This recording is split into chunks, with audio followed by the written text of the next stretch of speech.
ठाणे महानगरपालिकेच्या अधिकाऱ्यांमध्ये शहराच्या विकासाऐवजी पैसे कमावण्यात स्पर्धा लागली आहे। त्यातूनच अनधिकृत बांधकामं वाढीस लागली असून सध्या अनधिकृत बांधकाम करणाऱ्या बिल्डर्सकडून चौरस फुटामागे 300 रुपये घेतले जात आहेत, असा गौप्यस्फोट राष्ट्रवादी काँग्रेस शरद पवार पक्षाचे जिल्हाध्यक्ष सुहास देसाई यांनी केलाय।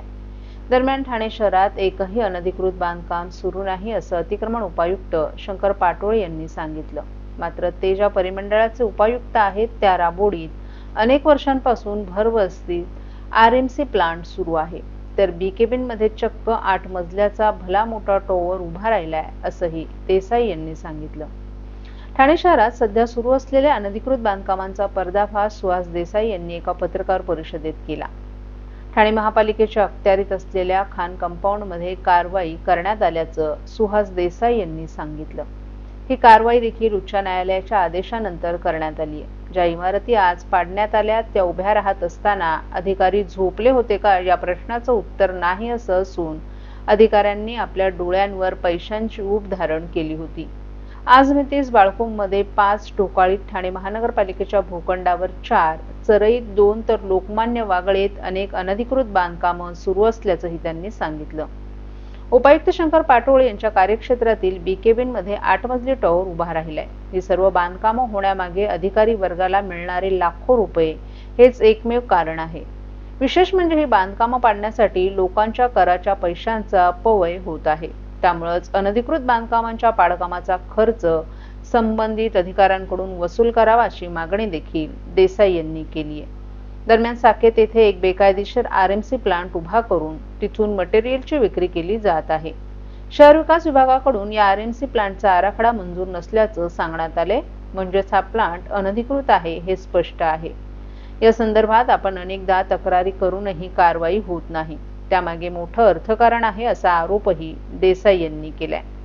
येत्या काही दिवसात आयुक्तांनी जिथे अनधिकृत बांधकामं सुरू आहेत त्या भागातील अधिकारी आणि अतिक्रमण निष्कासन विभागाचे उपायुक्त यांना बडतर्फ न केल्यास शहरात मोठं आंदोलन उभं केलं जाईल, असा इशाराही देसाई यांनी दिलाय।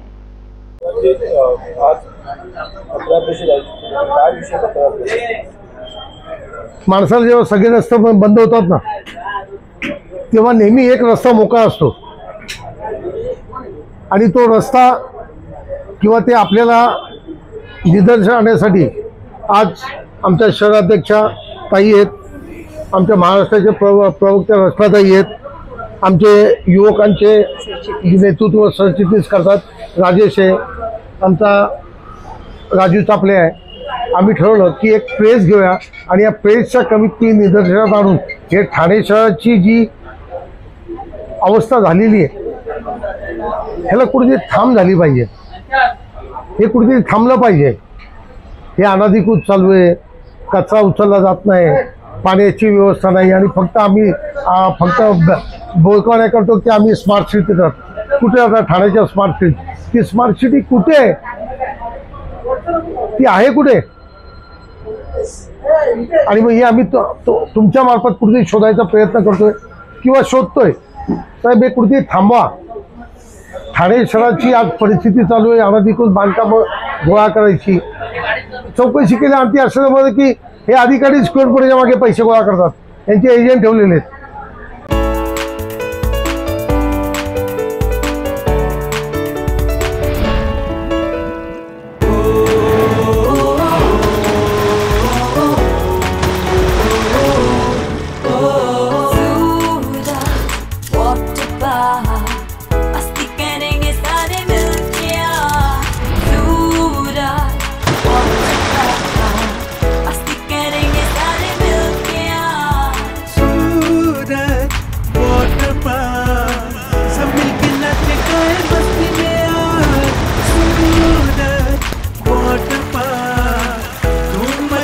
सब मिलके आज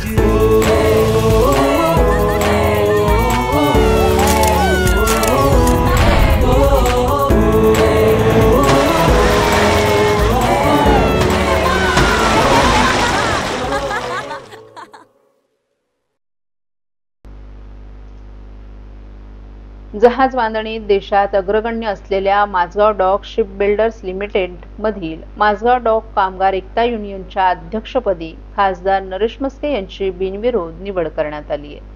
मुंबईच्या सागरी किनारी असलेल्या Mazgaon dock ship builders limited ही कंपनी गेली 2.5 शतकांपेक्षा अधिक काळ देशासाठी जहाज पाणबुडींची बांधणी करत आहे. कंपनीतील कामगारांचे प्रश्न सोडवण्यासाठी माझगाव डॉक कामगार एकता युनियन सातत्यानं पाठपुरावा करत आहे.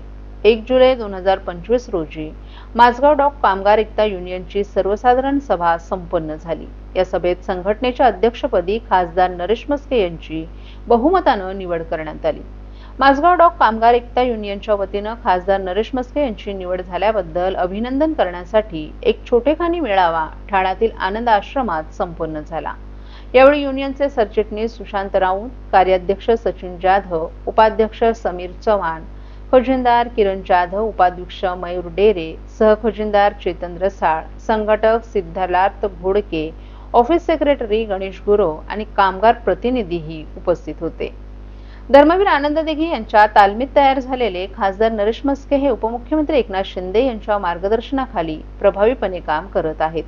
आज माझगाव गोदीमधील तरुण कामगारांचे अनेक प्रश्न असून फिक्स टर्म कॉन्ट्रॅक्टर गेली 16 वर्ष 3,500 कामगार काम करत आहेत. आज या कामगारांचं वय 40 ते 45 झालं असून सर्व कामगार कंपनीत कायम होण्याच्या प्रतीक्षेत आहेत. नवीन वेतनाचा करारही होऊ घातलाय. खासदार नरेश म्हस्के यांच्या नेतृत्वाखाली हे प्रश्न लवकरच लागतील असा विश्वास युनियनचे सरचिटणीस सुशांत राऊत यांनी व्यक्त केलाय. कामगारांचे प्रश्न सोडवण्यासाठी आपली निवड केल्याबद्दल खासदार नरेश म्हस्के यांनी प्रथम युनियन पदाधिकाऱ्यांचे आभार मानले. माझगाव डॉक कामगारांचे प्रलंबित प्रश्न सोडवण्याच्या दृष्टीनं केंद्र सरकार आणि प्रशासकीय पातळीवर पाठपुरावा करण्यासाठी आपण कटिबद्ध आहोत. कामगारांना न्याय देण्यासाठी त्यांच्या सहकार्यानं प्रामाणिक प्रयत्न करू अशी ग्वाही खासदार नरेश म्हस्के यांनी यावेळी दिली. माझगाव डॉक एकता युनियन अध्यक्षपदी सर्व आमचे कामगार मित्र आहेत. त्यांनी जबाबदारी माझ्यावरती दिलेली आहे. कामगारांचे प्रश्न आहेत, बऱ्याचशा समस्या आहेत. सरकार दरबारी, केंद्र सरकारच्या दरबारी आणि प्रशासकीय लेवलला सोडवण्याचा प्रामाणिकपणे प्रयत्न करणार आहे.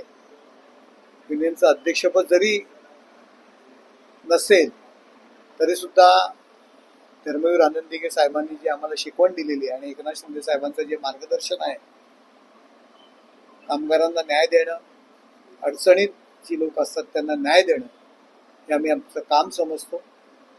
त्यामुळे त्यांनी जी काही जबाबदारी दिलेली आहे त्यांच्या साथीने, त्यांच्या सहकार्याने प्रामाणिकपणे सोडवण्याचा मी प्रयत्न करेन. महाराष्ट्रातील भगिनींना आधार देणारी राज्य शासनाची मुख्यमंत्री माझी लाडकी बहीण योजना.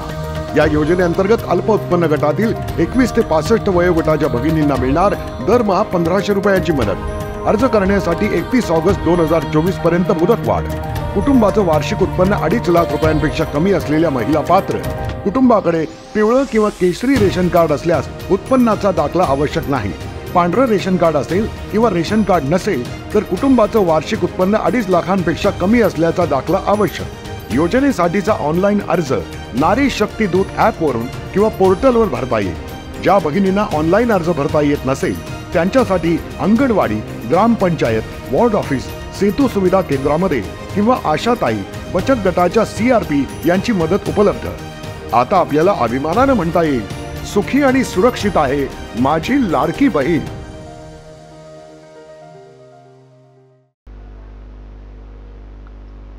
बदलापूर पोलीस ठाण्याच्या हद्दीत दिवसा घरफोडी करणाऱ्या रोशन जाधव या आरोपीला ठाणे गुन्हे शाखेनं मोठ्या शिथाफीनं अटक केली आहे आणि त्याच्याकडून 19,81,360 रुपयांचा मुद्देमाल हस्तगत करण्यात आल्याची माहिती पोलीस उपायुक्त अमरसिंग जाधव यांनी एका पत्रकार परिषदेत दिली आहे.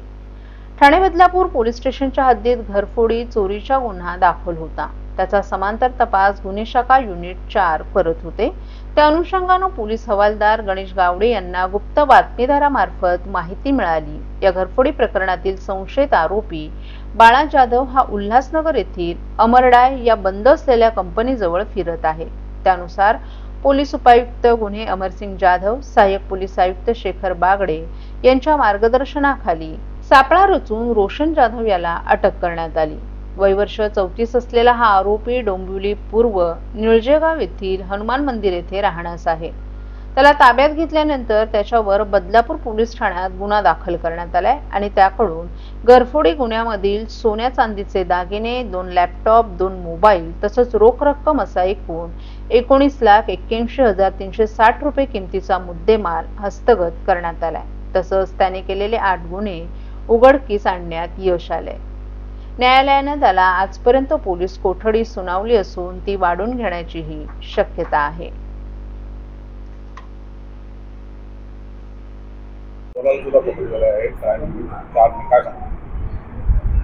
बदलापूर पोलीस स्टेशनला घरफोडीचा गुन्हा दाखल होता। त्या अनुषंगानं त्या गुन्ह्याचा समांतर तपास गुन्हे शाखा घटक 4 चे पोलीस निरीक्षक श्री कोळी, सहाय्यक पोलीस निरीक्षक श्री गोसावी आणि त्यांच्या टीमने सहाय्यक पोलीस आयुक्त शेखर बागडे यांच्या मार्गदर्शनामध्ये त्या घरफोडीच्या गुन्ह्याचा तपास केला। त्याच्यामध्ये रोशन जाधव राहणार डोंबिवली कल्याण यास अटक करण्यात आली। त्याच्याकडून आपण एकूण 8 गुन्ह्याची उकल केली। आज चोरीचे घरफोडीचे गुन्हे उघडकीस त्याच्याकडून आणलेले आहेत। त्याच्यामध्ये सोन्याचे दागिने, चांदीचे दागिने, मोबाईल, लॅपटॉप आणि रोख रक्कम असा एकूण 19,81,000चा मुद्देमाल जप्त करण्यात आलेला आहे। त्याला 3 जुलै रोजी अटक करण्यात आली होती। त्याचा आज रोजीपर्यंत मान्य न्यायालयाने पोलीस कस्टडी रिमांड दिलेला आहे।